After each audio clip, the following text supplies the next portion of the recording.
অন্তর পরিষ্কার করার দুটি আমল শুনব। অন্তর পরিষ্কার করার দুটি আমল শুআবুল ঈমান নামক কিতাবের 2014 নম্বর হাদিস।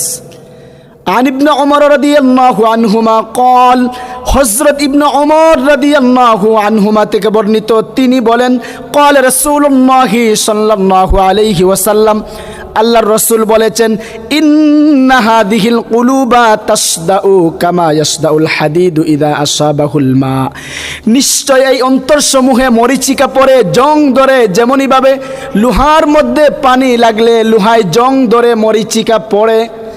কিলা ইয়া রাসূলুল্লাহ ওয়া মা জিলাউহা, একজন সাহাবী নবীজিকে প্রশ্ন করল, হে আল্লাহর রাসূল, এই জং পরিষ্কার করার উপায় কি, মাধ্যম কি? তো নবীজি ওই সাহাবীকে দুটি আমলের কথা বলে দিয়েছেন। রাসূল বলেন, কাসরাতু যিকরিল মাউত, এক নাম্বার হলো বেশি বেশি করে মৌতের কথা স্মরণ করা। দুই নাম্বার হলো ওয়াতিলাওয়াতুল কুরআন, বেশি বেশি করে কুরআন তেলাওয়াত করা। তো অন্তর পরিষ্কার করার দুটি আমল শুনলাম। এক নাম্বার বেশি বেশি করে মৌতের কথা স্মরণ করা, দুই নাম্বার বেশি বেশি করে কুরআন তেলাওয়াত করা। আল্লাহ রাব্বুল আলামিন আমাদেরকে তৌফিক দান করুন।